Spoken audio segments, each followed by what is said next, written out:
Hi there again, everybody. Welcome back to Prestige Auctions and to the aftermath once more. Today is the 10th of August. Yesterday's auction was the 9th, of course, and it was quite a busy day. I'm actually filming this Sunday morning when most of you will be maybe looking out for a boot sale video tonight, which isn't coming because we decided to get to work at 5 o'clock this morning to take the van out that we loaded yesterday to the boot sale, and it wouldn't start. So there you go. So me and Chris ended up not doing the boot sale today, so that's going to be another week. So we're going to talk about the aftermath and what happened in yesterday's auction. It was a good sale, to be fair. The room was quite busy. In parts, the viewing day was extremely busy. Loads of people in on the viewing day, loads and loads of commissions as well, loads of commission bids being left. And yeah, we had quite a good day. The auction sort of run quite smoothly. We had one or two issues, people sort of moaning about stuff that they bid on and so on, in terms of they're putting the wrong numbers down, and and then thinking it's our fault. And anyway, it's all these things that happen in the day-to-day life of being auctioneers. So but we had some interesting jobs in there, and we've got some cracking stuff for you next week as well. We'll talk about that at the end. So let's just talk about yesterday's auction. And of course, the reason we do this, if it is your first time round here, is to give you, we upsell everything through the week on social media, trying to show you all the stuff that we want you to bid on. But now we want to show you, well, what did people bid on? Why did they bid on it? How much did it make? Did it make enough? Didn't it make enough? And also some hints and tips on how you can maybe get involved with going to your local auction room and buying and selling a few bits, maybe making a few extra quid as well. The first one, of course, this week was this big elephant here, an elephant plant stand. And these things on some weeks can do quite well. This one was, I think it was about 20 quid yesterday. It wasn't a fortune on this one, so which is a little bit unusual for those, but maybe not as decorative as the other ones. The bow system, that was it. First one that made any money was lot 4, and that did, I think it was 60-70 quid, something like that. These bow systems are really expensive, so they are sought after. Big yellow teapot, who remembers that? A kids show from years ago. Well, their stuff has now become collectible, and that made £22, I think. First bargain of the day, I thought, was this one here. This mirror, and this mirror was quite a nice looking thing, quite an old one as well. Only I think it made less than a tenner.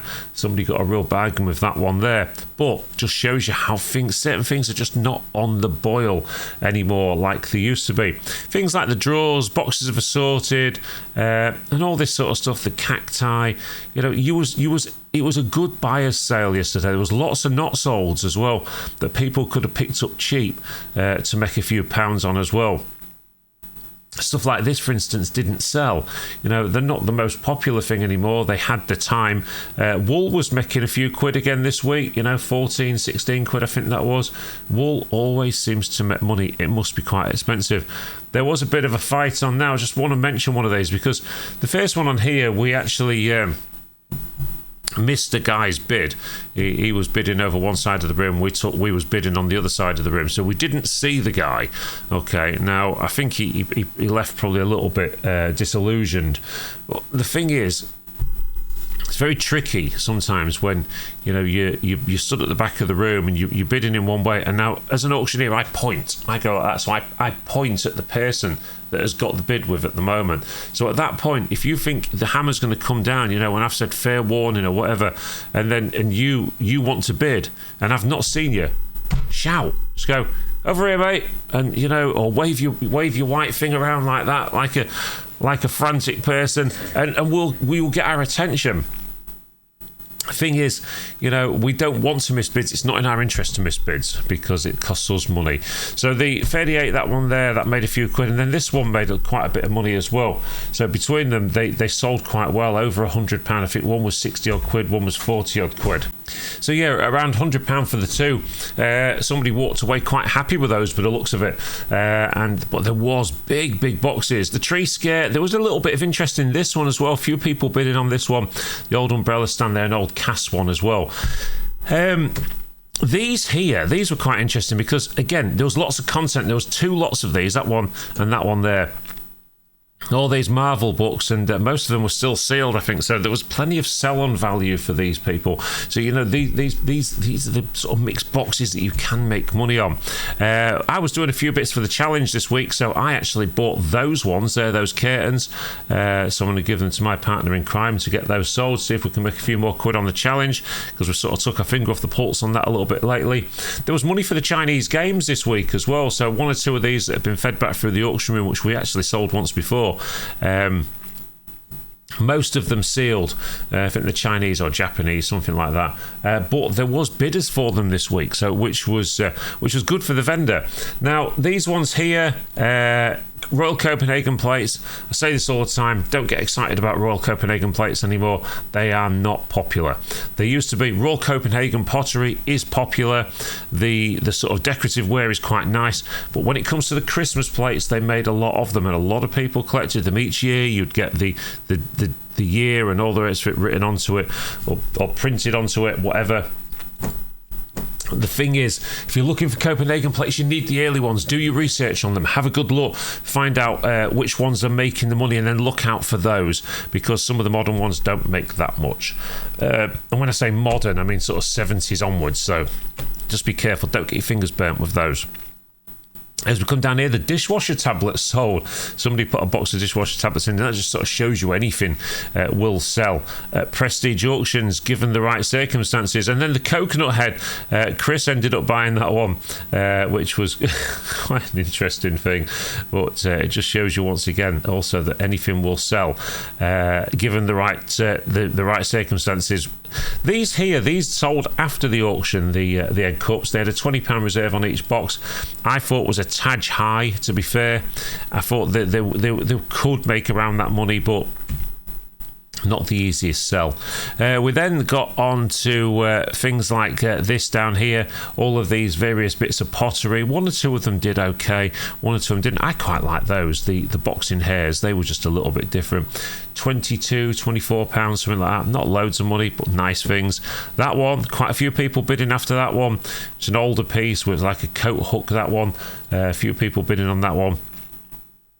Clothes were cheap this week, nothing much, not many bids for those, and sort of all these bits of electricals and speakers and things.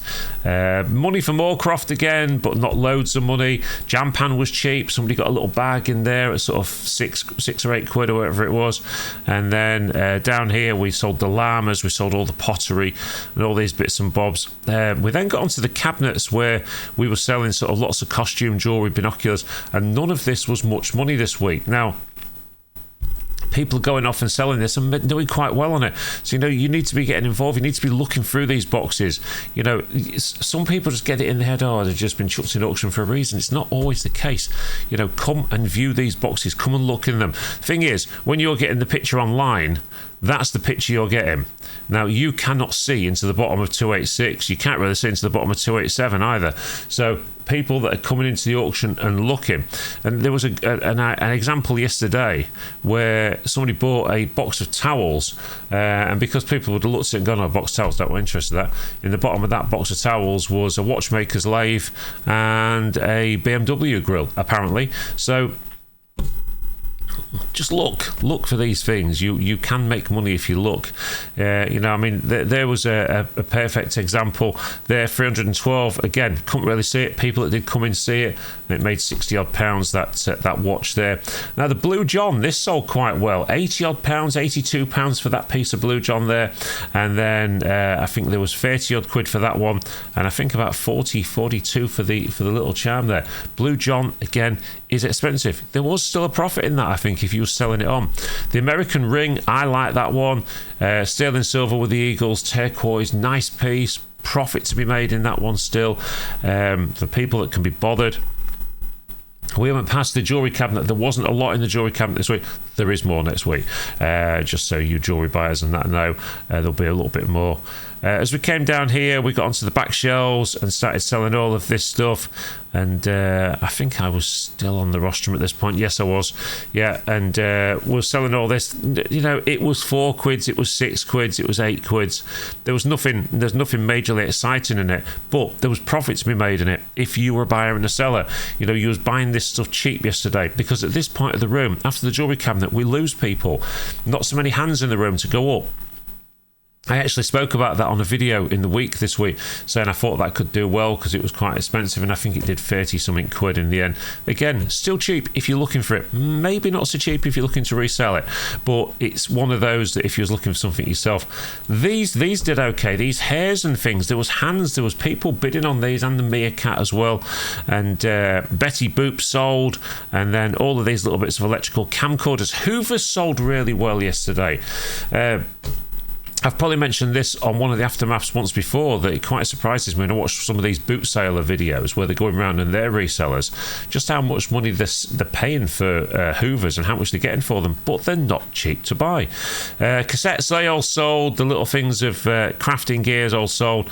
We even sold all the pottery, the balloon lady and the balloon sellers.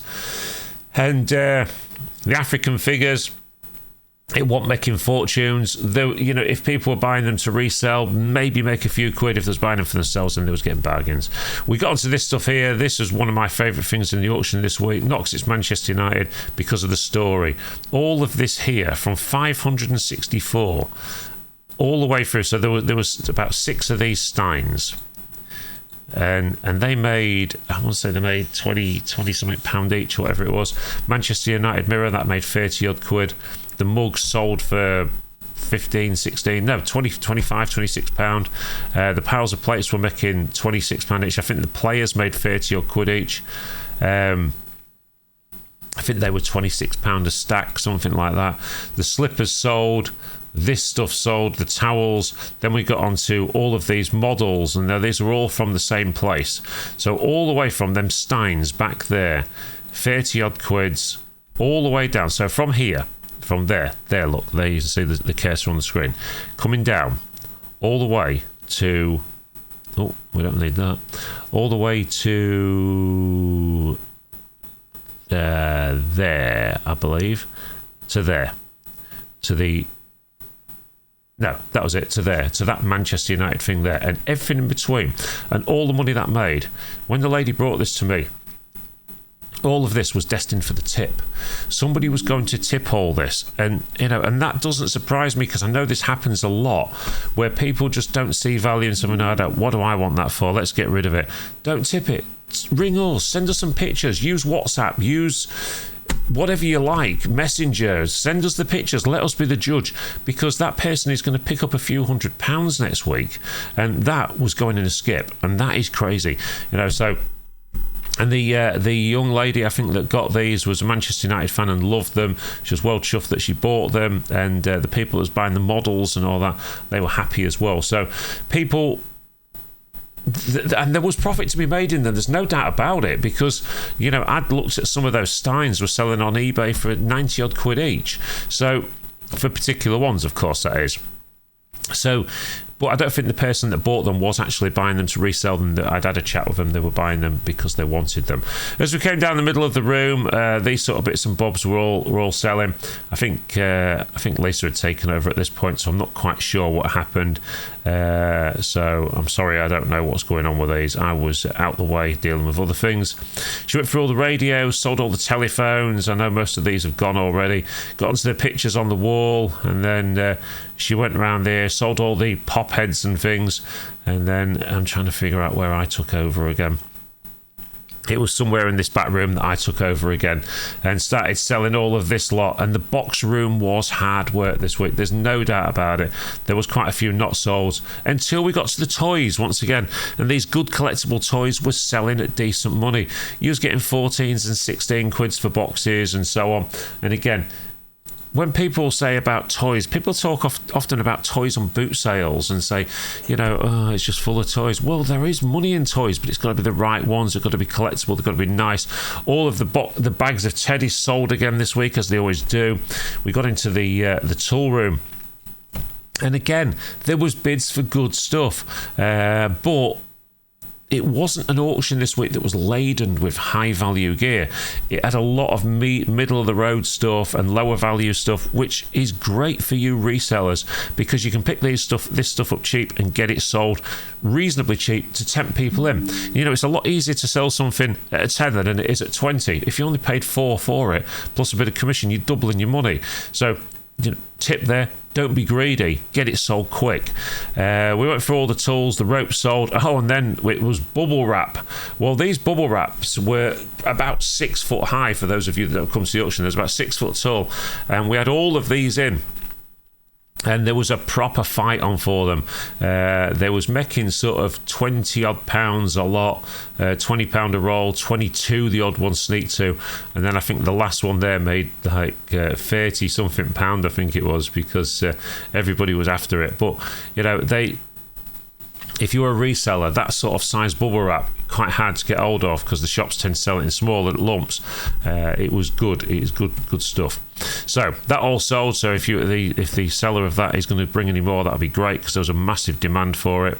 As we came down here, we had more bits and bobs. We had the toothbrushes again. I think most of them sold, but not all of them.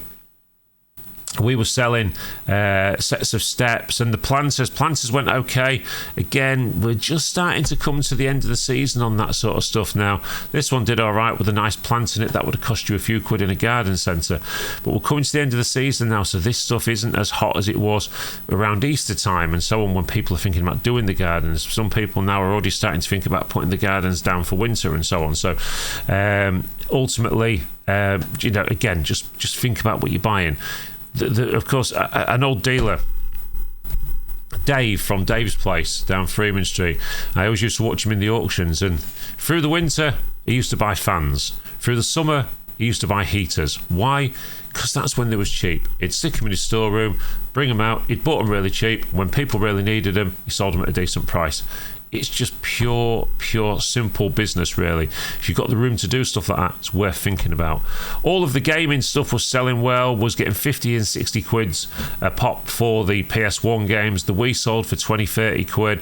PC games were making around a tenner a box. White goods and tellies were okay this week. They weren't cheap, they weren't expensive, stuff like that. That was a cheap lot, that one, for somebody. That lovely cupboard there, and that was only 20 something pound. Washers and dryers, and then we got on to more sort of small items of furniture. I think that sold reasonably cheaply. Look, I had a big bid on the book for that one, which we didn't have to go to, which the buyer will be pleased about. And then stuff like this settee and that, making 60, 70 quid, I think, with a much bigger bid on the book. So again, somebody will be happy with that. Little nest of tables, kids' toys and things, and these chests of drawers. And we sort of came through to the end of the sale. And then we had the Mini right at the end, which didn't sell.